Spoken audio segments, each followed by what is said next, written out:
everyone, welcome back to Trees and Turtles. My name's Imogen, and in today's video I'm sharing how you can be 10 times more confident than your peers. If you're not already subscribed, make sure to do that, give this video a thumbs up, follow me on Instagram, and let's get started. Number one, you need self-awareness, okay? You need to understand in detail your strengths and weaknesses. You need to acknowledge and accept your imperfections because nobody is perfect, and this can give you a lot of confidence because if nobody is perfect, then the people you look up to, the people you feel competitive with, the people you admire, the people you're jealous of, none of them are perfect, okay?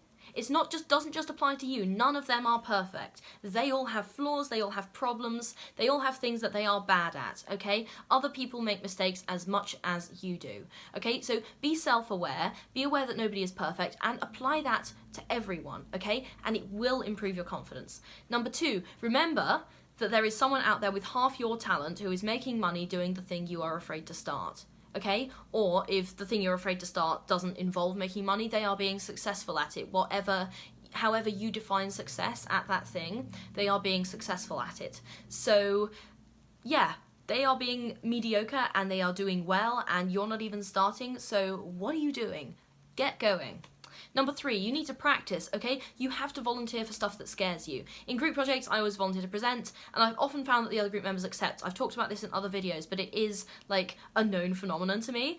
So they are very happy to, like, let me present, because public speaking is not a very popular thing to do. Like, if someone came up to you and said, do you want to give a speech? You'd be like, hell no. But I'd probably be like, hell yes, because it's really, really good practice. And is it scary? Yes, okay, and not a lot of people want to be scared, but it's really good practice. And if you are in my group and you're watching this, I would be very happy to share presenting responsibilities with you, because at this point I'm starting to feel bad about how much practice I'm getting. So yes, you need to volunteer for stuff that scares you, okay? Seek rejection and seek feedback. So have you read the book Rejection Proof? The concept of rejection therapy is explored in detail in this book.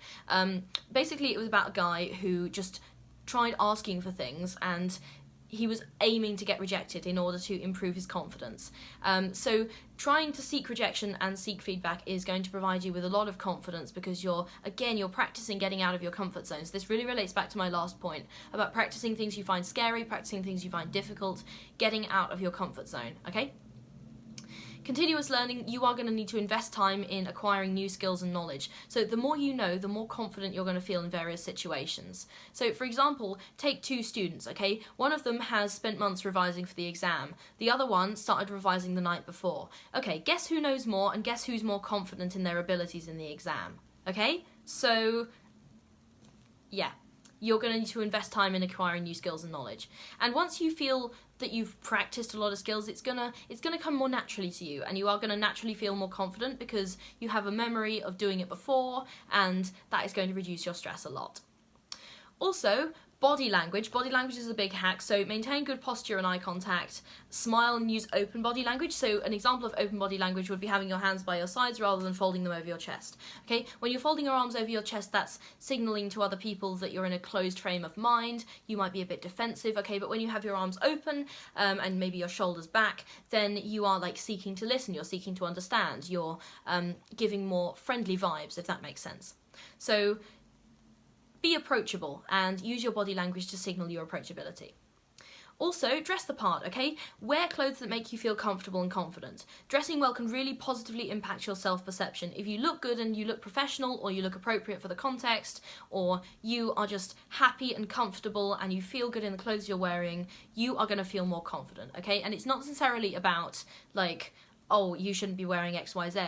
My point is, if you feel comfortable and confident in the clothes you're wearing, you should absolutely wear them because it really does have an impact on your frame of mind. Like, for example, this shirt is really simple, but I just really love it because it's comfortable. So, yeah, I'm going to wear it to film my YouTube videos because it puts me in a good mood, okay? So, dress the part. Also, everyone talks about this, but you need positive self-talk, okay? Challenge negative thoughts. You have a negative thought that pops into your head, like, look at it and you're like, yo, what's the basis for that thought? Because a lot of the time, there is no basis for that thought, and you can replace that thought with a more positive thought. So focus on your achievements and capabilities. I often tell myself that I can do something or that I've got this, and, you know, it does help a little bit in the moment. So you can tell yourself whenever a negative thought pops up, no, we've done this before, okay? And if you've been practicing and learning skills, then chances are you have done it before, okay? Or you've done something really similar, so there isn't any need to feel worried about it. You're also going to need to do this next thing, which is to build social skills. Okay, so practice active listening and engage in meaningful conversations and build genuine connections with other people. If you're a good active listener, and you actually seem interested in the other person, I've made a whole video on the book How to Win Friends and Influence People, so if you're interested in how to build your social skills, you should definitely check that out. But if you build social skills, then people are going to like you, and people are going to like you helps your positive self-perception and in turn helps you become more confident. Also, on that point of being popular and well-liked, learn to accept compliments and write them down, okay? So learn to graciously accept compliments without downplaying your achievements. So next time someone gives you a compliment, say you got a good grade, and you go to your tutor, and your tutor's like, oh, congratulations, well done. You shouldn't say, oh, I could have done better. What you should say is, thank you very much, I worked hard, okay? So there's a complete difference between those two things. When you say I could have done better, you're reinforcing your negative self-perception, but when you say thank you, I worked hard, you're acknowledging that they are proud of you and you're acknowledging that your hard work contributed to that achievement, okay? So completely different internal narrative. Also, you can even start a notebook with all the nice things people have said about you in it. So, for example, in sixth form, I took screenshots of positive homework feedback to cheer me up when I felt inadequate. And there were a lot of times during sixth form when I was really working hard, and sometimes I'd be like, oh, what am I doing? And then I'd look at the feedback and I was like, oh yes, I remember. And then I would feel good and I'd feel more motivated. So, accept compliments, record them, review them, because you'll feel better and more confident.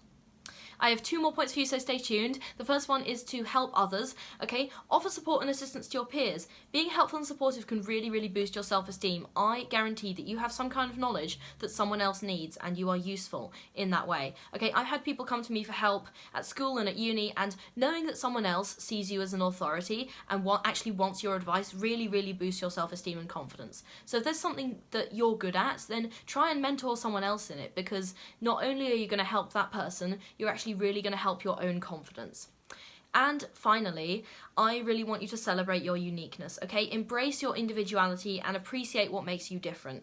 You have a personality and talents in a unique combination which nobody else has, so be confident in what makes you, you, okay?